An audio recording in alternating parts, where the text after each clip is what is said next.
데살로니가전서 4장 1절에서 8절 말씀입니다. 그러므로 형제들아 우리가 끝으로 주 예수 안에서 너희에게 구하고 권면하노니 너희가 마땅히 어떻게 행하며 하나님을 기쁘시게 할 수 있는지를 우리에게 배웠으니 곧 너희가 행하는 바라 더욱 많이 힘쓰라. 우리가 주 예수로 말미암아 너희에게 무슨 명령을 준 것을 너희가 아느니라. 하나님의 뜻은 이것이니 너희의 거룩함이라. 곧 음란을 버리고 각각 거룩함과 존귀함으로 자기의 아내에 대할 줄을 알고 하나님을 모르는 이방인과 같이 세욕을 따르지 말고 이 일에 분수를 넘어서 형제를 해하지 말라. 이는 우리가 너에게 미리 말하고 증언한 것과 같이 이 모든 일에 주께서 신원하여 주심이라.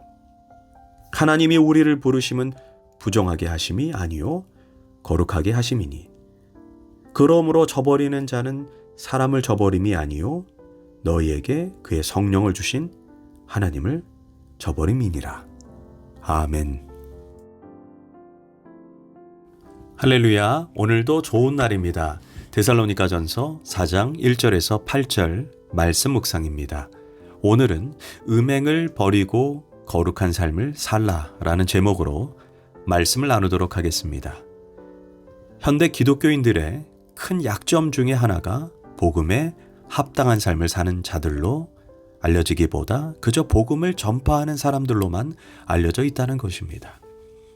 우리는 이웃들을 인격적으로 존중하고 배려하는 사람으로 또는 정직과 성실로 사업하는 사람으로 세상 사람들에게 모범이 되는 자들로 알려지지 않고 있다는 것입니다.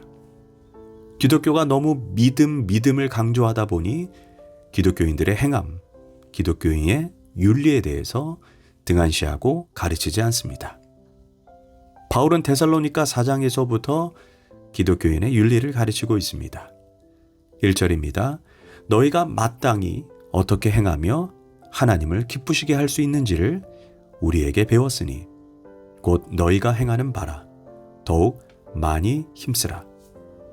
즉 우리가 예수를 믿는다는 것은 단지 우리 영혼이 구원받는 것으로 끝나는 것이 아닙니다. 그 구원이 온 인격에, 가정생활에, 사회생활에, 인간관계까지 영향을 미쳐야 합니다. 믿음으로 은혜로 구원받은 자는 반드시 삶에 있어서 하나님을 기쁘시게 하는 자로 살아내야 합니다. 이를 성화라고 합니다. 우리가 처음 예수님을 믿을 때를 중생이라고 합니다. 중생은 생명이 새롭게 태어나는 것입니다. 그런데 알다시피 막 태어난 아기는 때때로 강아지만도 못합니다. 아무거나 주워 먹고 더러운 데서 마구 뒹굴고 똥오줌도 못 가립니다. 그러나 점점 성장해 가면서 인격이 성숙해지고 인간다운 인간이 되어갑니다. 우리가 받은 구원도 그러합니다.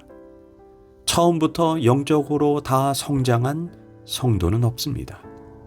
반드시 시간이 필요하고 훈련 기간이 요구됩니다. 이 과정이 성화의 과정이며 점진적으로 이루어집니다. 그렇다면 예수님을 믿는다는 것이 무엇입니까? 먼저는 가치관의 변화가 일어납니다. 전에는 세상 친구가 좋았는데 이제는 좋지 않습니다. 예전에는 세상 노래 부르는 것이 너무나 신나고 좋았는데 이제는 찬송가를 부르는 것이 더 행복하고 좋습니다.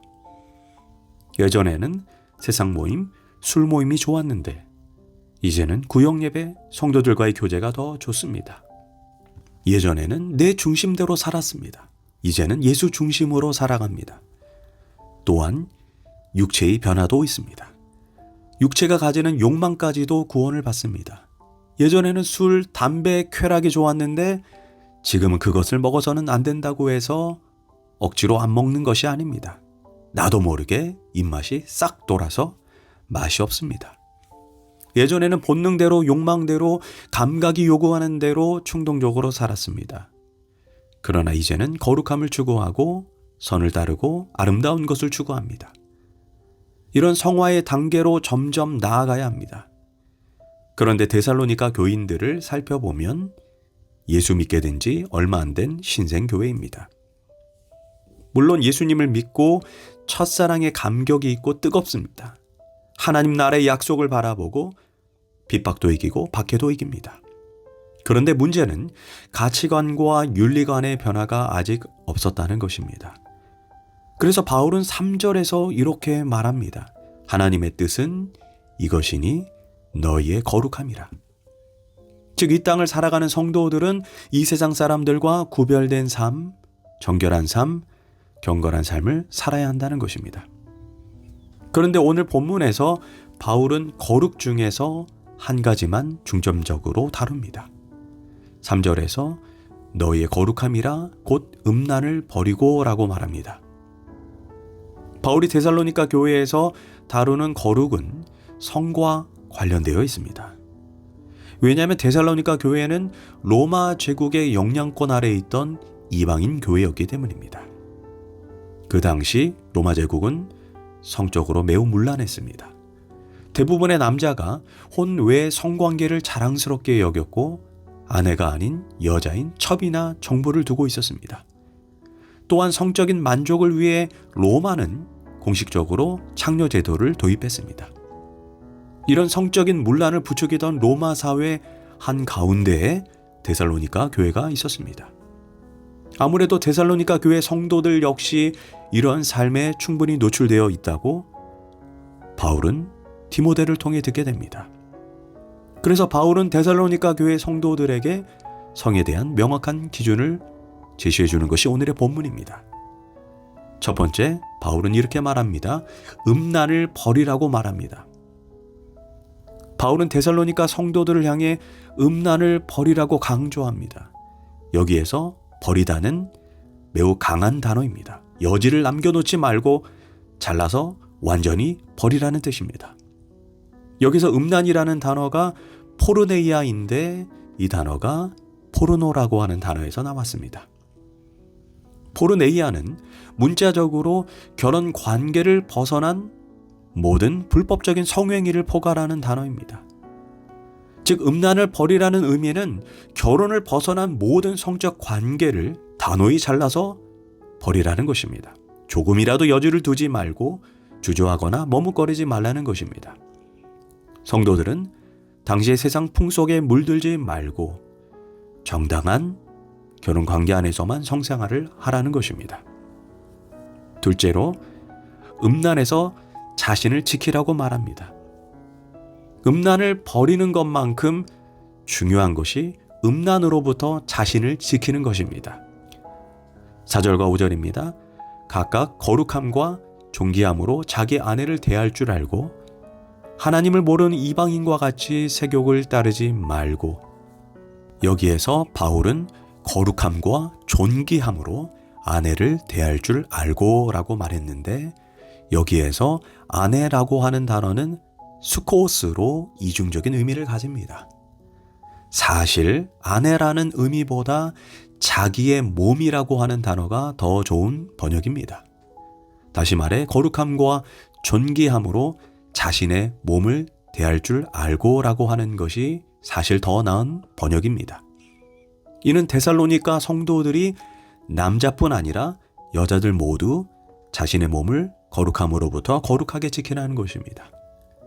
또한 만약 아내라고 해석을 한다면 남편이 아내를 거룩하고 존귀하게, 즉 공격적으로 폭력적으로 잔인하게 강간하듯 그렇게 성을 요구해서는 안 된다는 것입니다. 세욕과 사랑은 다르기 때문입니다. 거룩한 성은 부부가 서로 인격적으로 존중하고 배려하는 데서 기본 사랑이 시작됩니다. 성도들은 부부 관계의 성관계도 하나님 자녀다운 거룩함과 존귀함이 묻어나야 합니다. 셋째로 음란으로 타인에게 상처를 주지 말라고 바울은 권면합니다. 6절입니다. 이 일에 분수를 넘어서 형제를 해하지 말라. 여기에서 형제를 해하다라는 뜻은 다른 형제의 권리를 빼앗지 말라는 의미입니다. 모든 성적인 범죄는 관계된 두 사람뿐 아니라 그의 배우자와 자녀들에게까지 깊은 상처를 줍니다.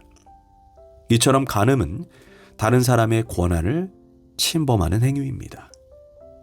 또한 결혼 전에 행하는 음란 행위는 궁극적 결혼 상대방에게 순결을 바치지 못하게 하므로 다른 사람의 권한을 도둑질하는 행위입니다. 이제 6절 하반절에서 음행의 죄에 대한 하나님의 엄중한 경고가 있습니다. 이 모든 일에 주께서 신원하여 주심이라. 여기서 신원하다가 가차없이 처벌하다라는 뜻입니다. 요즘 시대에 간음, 간통은 재판정 앞에 세우지 못하는 죄가 되었습니다. 그러나 하나님은 이 주제에 대해 우리를 반드시 재판정에 세우신다는 것입니다. 침실에서 배우자 몰래 비밀리에 이루어지는 관계에 대해 주님은 심판하시고 재판하신다는 것입니다. 물론 회개하고 돌이킨다면 얼마든지 용서는 받겠지만 심판대를 그냥 지나쳐 간다고 생각해서는 안 됩니다. 설령 세상이 우리를 법정에 세우지 못한다 할지라도 하나님은 당신의 법정에 우리를 반드시 세우셔서 절대로 이 죄를 간과하지 않겠다는 것입니다. 더 나아가 바울은 성의 남용에 대해 7절과 8절에서 이렇게 말합니다. 하나님이 우리를 부르심은 부정하게 하심이 아니요 거룩하게 하심이니 그러므로 저버리는 자는 사람을 저버림이 아니요 너희에게 그의 성령을 주신 하나님을 저버림이니라. 하나님이 우리를 성도로 부르실 때 기대하시는 목적이 바로 거룩입니다. 그 거룩을 살아낼 수 있도록 우리에게 성령님을 선물로 주셨습니다. 성령님의 이름이 거룩한 영입니다. 그 거룩한 영이신 성령님을 우리에게 주신 이유는 우리가 성령님과 끊임없는 교통을 통해 거룩한 삶을 살 수 있다는 것입니다.